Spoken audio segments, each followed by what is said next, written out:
This is Kyrill Asatur in the Centerfin Capital Collective Weekly for the week ending August 2nd, 2024. This was a very busy week of news, and as always, we like to highlight a handful of things that we thought were interesting to highlight to our viewers as it pertains to markets and investing. This week, we'll discuss economic data that we saw this week, which was pretty significant in terms of where the labor market stands.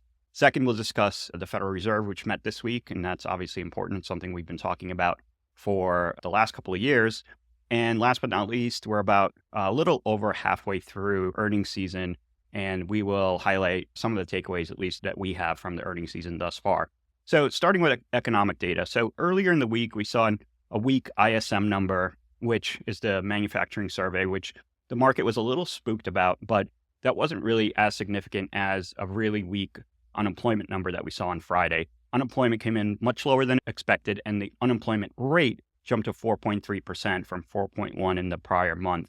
Now, why is that notable? Because the low in the unemployment rate for this cycle was 3.5%. And so we're 0.8% higher in the unemployment rate off the lows. And historically, according to the SOM rule, anytime the unemployment rate rises 0.8% or more, it's usually the start of a recession. And all of the people that are talking about the recession coming have been justified, at least for now, in that the SOM rule was triggered and we are likely heading into a recession because unemployment is rising.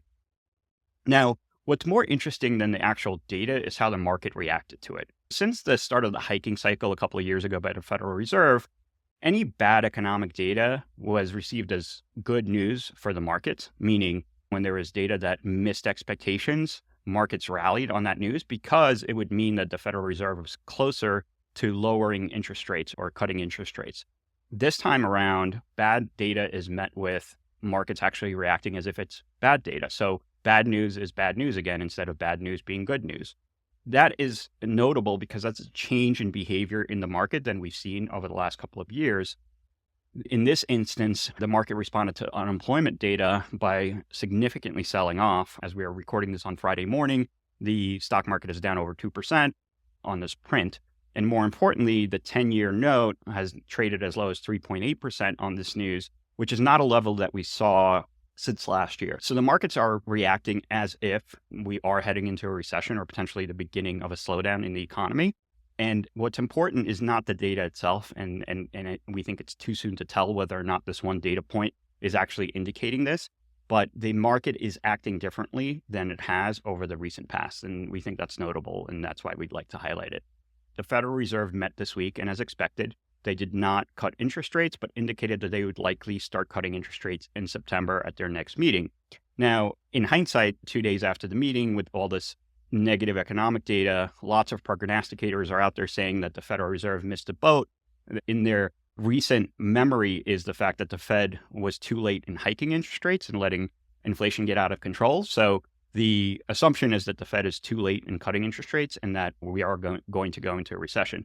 Now, this is, again, a stark narrative change in how the market has been trading over the last couple of quarters, in that for the last quarter or so, the market has been trading as if the Fed has engineered a soft landing, meaning inflation coming down without the economy going into a recession. It's definitely a change in narrative in the market, again, as it relates to the Fed and whether or not they've engineered this so-called soft landing or not. And so we think actually the bond market is doing the Fed's job for it in a little way, in that the long end of the bond market, which is not controlled by the Fed, has actually come in significantly. Yields have come down. Most interest for consumers' mortgage rates, credit card rates, rates that corporations pay on debt that they issue, is issued off the 10-year note rather than the overnight federal funds rate, which is what the Fed actually controls. And those have actually come down. And so we think the market's actually telling us that the Fed maybe is behind the curve a little bit. And again, too soon to tell whether or not that is the case, but at this point, there's no point debating it anymore. Last but not least, we are about a little over halfway through earnings season. This week, we saw a lot of earnings, including from some of the big mega tech companies that have been leading the market higher. They continue to show strong earnings growth and revenue growth. But what's interesting is that the market is actually responding to the different results differently. So there's differentiation in terms of how the market responds to what are perceived to be misses versus beats of the earnings expectation. For instance, this week we had Meta, which had positive earnings, and the stock was much higher on the back of that. And the main narrative around that was that Meta is doing a good job in actually monetizing some of the spend that they're doing on AI versus maybe some of their competitors like Google, which reported last week. In contrast that to Amazon, which reported earnings, which again, very strong growth across all of their segments, but they are not getting the credit for all of the money they're spending on infrastructure because they're not seeing the return on that investment. And we think that is going to continue. The capital expenditures that these big tech companies are doing right now are massive. And if we're not going to see the results in earnings in the next couple of quarters, the market's going to start punishing them because it all drops down to their bottom line. So their earnings will suffer from all the spending if revenues do not increase. The other thing that we wanted to take away from the market reaction to the earnings this season is that we're actually seeing a significant amount of differentiation in price reaction to earnings, as opposed to the prior decade and a half where passive investing has generally led the stock market higher as more and more people participate in the stock market and allocate to passive index funds. And those passive funds go into stocks based on the weightings that the stocks have in the indices. And what we're seeing today is that there are stocks that are being punished for missing earnings expectations and stocks that are being rewarded for beating earnings expectations, which is more of a normal market reaction. And what that speaks to, and we've spoken about this for the last couple of years, is that potentially we're moving into an environment where active investing actually is a much more appropriate way to think about how to invest your capital rather than just passive investing.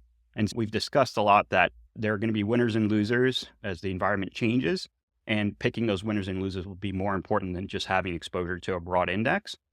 And it could be just sectors, but we do think that this is a good indicator that the passive investing theme that we've been living for the last decade and a half could be coming to an end. And going forward, you will need to differentiate a lot more in terms of where you have exposure and where you don't have exposure. More earnings to come next week, another busy week ahead.